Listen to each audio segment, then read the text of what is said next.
Ce matin, au Radio-Journal, le bateau d'aide humanitaire destiné aux Palestiniens aperçu au large de Gaza. Le Canada retarde l'exportation de véhicules blindés à Israël, une décision qui fait réagir. Et hausse des cas de rougeole au pays, les autorités sanitaires s'inquiètent.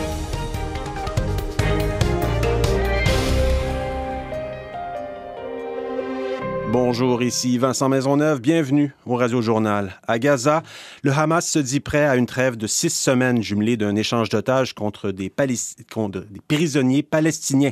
Israël a rejeté du revers de la main les dernières propositions de cessez-le-feu, qualifiant d'irréalistes les demandes du Hamas.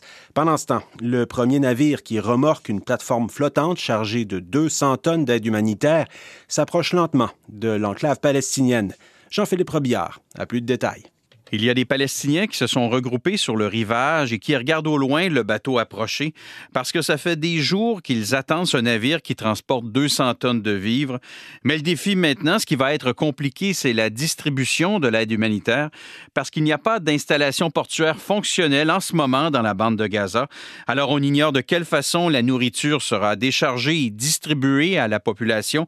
Mais souvent, ça se fait de façon chaotique. Encore ce matin, selon le ministère de la Santé du Hamas, il y a au moins 20 personnes qui auraient été tuées et 150 autres blessées dans le nord de la bande de Gaza lors de la distribution d'aide humanitaire.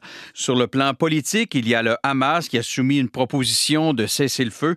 Il propose de libérer les femmes, les enfants et les personnes âgées, de même que les malades qui sont retenus contre leur gré dans la bande de Gaza, en échange de 700 à 1000 prisonniers palestiniens. Le Hamas réclame également une date pour un cessez-le-feu permanent et une date butoir pour le retrait des troupes israéliennes de la bande de Gaza. Une proposition qu'a rejetée le premier ministre israélien. Ici Jean-Philippe Robillard, Radio-Canada, Montréal. Par ailleurs, Radio-Canada a appris que le gouvernement fédéral bloque volontairement l'envoi de véhicules blindés canadiens vers Israël. Ottawa maintient que seules les marchandises non létales peuvent être exportées vers l'État hébreu. Les précisions de Valérie Gamache. Depuis le début du conflit, Ottawa a cessé l'exportation d'armes offensives vers Israël. Justin Trudeau assure que la règle est suivie à la lettre. Le Canada a un des régimes les plus robustes. Radio-Canada a appris que le gouvernement est même allé plus loin. Depuis janvier, Ottawa a suspendu l'exportation de tout matériel, technologie ou équipement militaire vers l'État hébreu. Parmi ces équipements, une trentaine de véhicules blindés légers de l'entreprise ontarienne Rochelle, que souhaite acquérir le gouvernement israélien. Mais pour que la transaction se concrétise, Ottawa doit accorder des licences d'exportation. Le dossier a fait son chemin jusqu'au bureau de Mélanie Joly, mais la ministre des Affaires étrangères le laisserait volontairement traîner. L'envoi de ces véhicules se ferait en violation des obligations du Canada en matière de droits de la personne, selon le député néo-démocrate Alexandre Boulris. Ce genre de véhicule-là peut être utilisé dans des opérations qui vont mettre en péril la vie de civils. Le gouvernement marche sur des œufs. Avec ce genre d'alliés-là, on n'a pas besoin d'ennemis. Richard Marceau du Centre consultatif des relations juives et israéliennes se sent trahi. C'est très décevant et ça envoie un très mauvais message dans le monde entier que le Canada ne se tient pas debout aux côtés de ses alliés. Et on demande à voir. Paul Fauteux est de l'Association des juristes canadiens pour les droits de la personne qui a intenté un recours devant la Cour fédérale pour que le Canada cesse d'exporter du matériel militaire. Il demeure sceptique. Le gouvernement fédéral va devoir déposer les documents qui démontrent si oui ou non il a effectivement suspendu. Ici Valérie Gamache, Radio-Canada, Ottawa. Justin Trudeau est de passage à Montréal ce matin pour s'entretenir avec François Legault à propos du sujet de l'immigration, une pomme de discorde de longue date entre les deux gouvernements. Le premier ministre québécois dit vouloir profiter de cette rencontre pour réclamer au fédéral les pleins pouvoirs en matière d'immigration. Voici l'analyse d'Hugo Lavallée. Il a été question d'immigration tout au long du premier mandat de la CAQ. Lors des dernières élections, François Legault avait même dit que c'était une question de survie pour la nation québécoise, obtenir plus de pouvoir en la matière. Or, le Québec n'a pas obtenu grand-chose jusqu'ici. Oui, le fédéral a fermé le chemin Roxham, a imposé un visa aux ressortissants mexicains, mais il n'y a pas eu de grands changements structurels dans la répartition des pouvoirs. Et évidemment, plus le temps passe, plus la pression est forte sur le gouvernement Legault.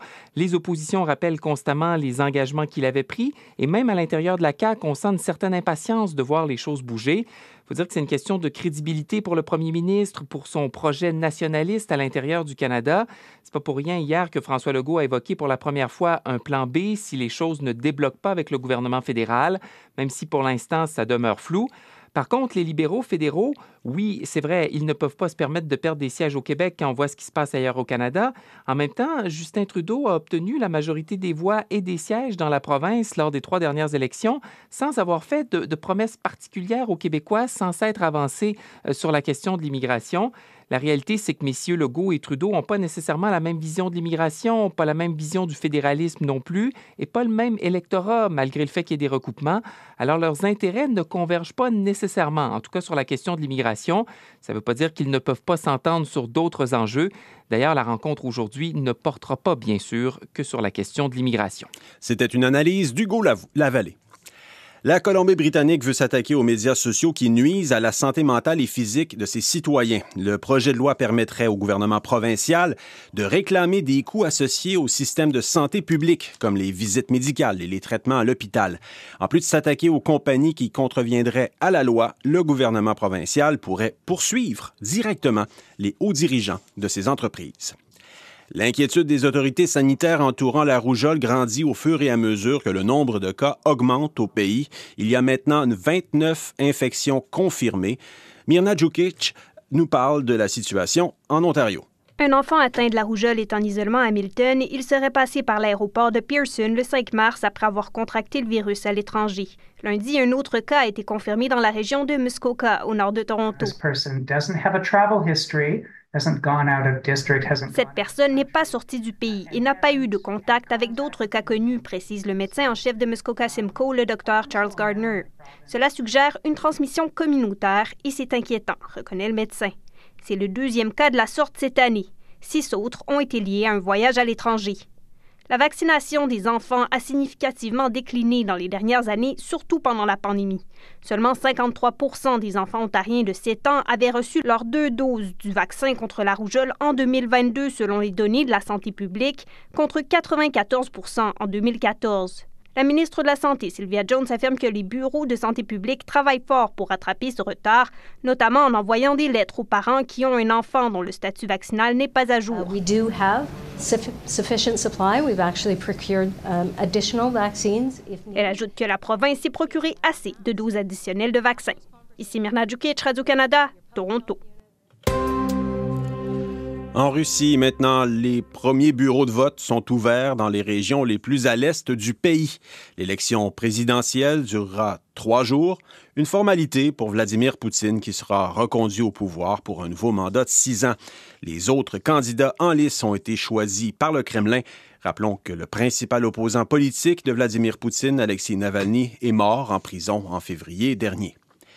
Stigmatisés depuis l'invasion de l'Ukraine, les Canadiens d'origine russe disent qu'ils doivent faire profil bas ces jours-ci. La moindre expression de leur tradition, de leur héritage, est souvent perçue comme un soutien implicite aux politiques de Vladimir Poutine. Yasmine Midi a préparé ce reportage. Pendant des années, Russes et Ukrainiens se côtoyaient dans la chaleur des bannières de Roman Moisenko. Mais la guerre a jeté un froid sur cette coexistence. Il y a eu des tensions, explique Roman, qui a depuis interdit toute conversation politique dans son spa. Lorsque la guerre a éclaté, nos fenêtres ont été brisées à quelques reprises, raconte Jasmine Daya, la propriétaire d'un bar à thématique soviétique de Toronto. Après de nombreux appels au boycottage, Jasmine a retiré toutes les références à la Russie de son menu. Je ne pense pas qu'il soit approprié d'effacer l'histoire, mais je ne peux pas non plus risquer de perdre mon commerce, explique-t-elle. La guerre en Ukraine a aussi provoqué de nouveaux débats au sein du département de Kate Holland, professeur en littérature russe à l'Université de Toronto. Les étudiants nous ont demandé de ne plus enseigner la langue du pays agresseur, illustre-t-elle. Au lieu de retirer les écrivains russes de son syllabus, la professeure a choisi de mieux contextualiser leur œuvre et d'incorporer davantage d'écrivains ukrainiens. Ici Yasmine Midi, Radio-Canada, Toronto. Nous vous avons présenté le Radio-Journal. Pour plus de détails et d'autres nouvelles, consultez l'application Info de Radio-Canada.